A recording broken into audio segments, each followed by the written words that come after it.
Question number 10, the Honourable David Parker. Thank you, Mr Speaker. My question is to the Minister for State-Owned Enterprises. What was Solid Energy's indebtedness, excluding performance bonds, in dollars and as a percentage of assets in December 2008 and December 2012? The Honourable Stephen Joyce. Mr Speaker, on behalf of the Minister for State-Owned Enterprises, in December 2008, Solid Energy's indebtedness, excluding performance bonds, was $31 million or 5% of asset value. In December 2012, Solid Energy's indebtedness, excluding performance bonds, was $375 million or 41.6% of asset value. Solid Energy made investment decisions and incurred debt at a time when international coal prices were at record levels. Coal prices subsequently collapsed, as we know, from US $320 per tonne in 2011 to $85 per tonne just a couple of years later. The falling international coal price meant there was no prospect of Solid Energy being in a position to repay or finance its bank debt. Point of order, Mr Speaker. I didn't hear the percentage for December 2008, sir. Well, it was 5%. 5%. Thank you, sir. Point of order. Question. Point of order, sir. Oh, point of order, the Honourable. I seek leave to table the letter from the Minister of SOEs to the Chair of Solid Energy in May 2009 requesting Solid Energy to increase indebtedness to 40% of GDP. I just need to check because I think it may well have been tabled by the member earlier. Did he attempt it? Has he tabled it once before? I haven't, sir. It's a long time ago. Then on that basis I'll put the leave. Leave is sought to table that particular letter. Is there any objection? There is objection. Supplementary. Order. Supplementary question, the Honourable David Parker. Does he still think it was prudent for the national government to encourage higher dividends and to increase Solid Energy's debt by hundreds of millions of dollars? The Honourable Stephen Joyce. Well, Mr Speaker, on behalf of the Minister of State-Owned Enterprises, I don't recall that letter saying, actually, that they should increase their dividends. But in any event, successive state-owned enterprise ministers, including on a government not too far from here, according to the opposition, would make requests of state-owned enterprises to manage their balance sheets well and return surplus capital to the Crown. And I don't think the then SOE Minister was any different to any others. Supplementary. Supplementary question, the Honourable David Parker. Why did the national government then reject the warning from John Palmer, then Chair of Solid Energy, that the higher debt levels the government asked for were imprudent for companies like Solid Energy exposed to coal commodity price cycles?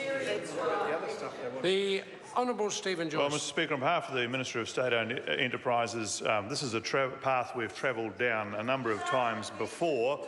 And in fact, if you go back to 2013 and look at Hansard, the then Minister reminded the House that Mr Palmer, the then Chair, made it clear that dividend decisions are made by the Board.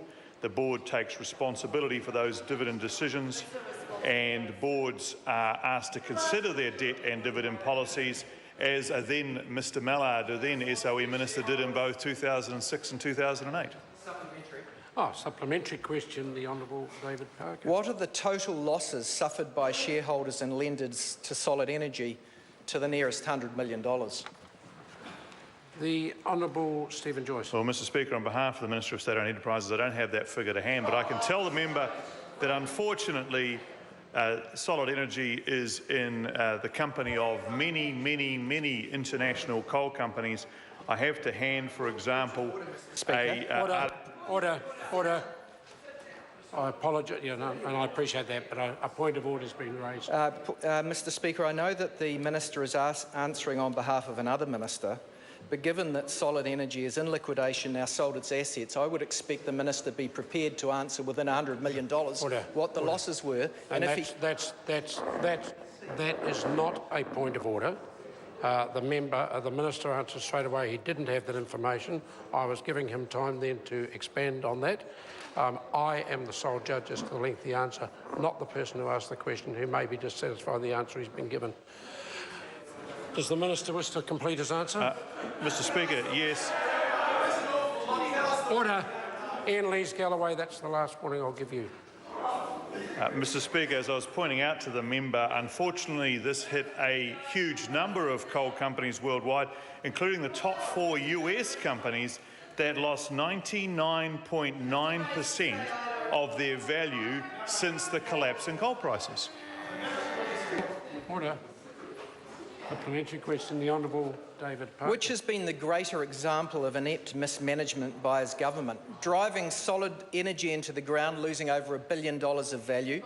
The fire sale of the power company shares billions of dollars below current values. Bungling the finance company Crown Guarantee, costing hundreds of millions of dollars extra, or freezing contributions to the Cullen Fund, costing $10 billion of losses. Order. The Honourable Well, Mr Speaker, on behalf of the Minister for State-Owned Enterprises, the member is probably still sad about losing that 2008 election by that list of decisions he claims the government has made since then. Mr Speaker, this government stands by its very strong economic and financial management record, as do the people of New Zealand, apparently. And I might suggest if the member is that angry and disappointed, he joins Mr Cunliffe in heading for the exit.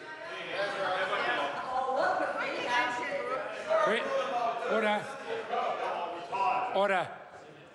Question number 11.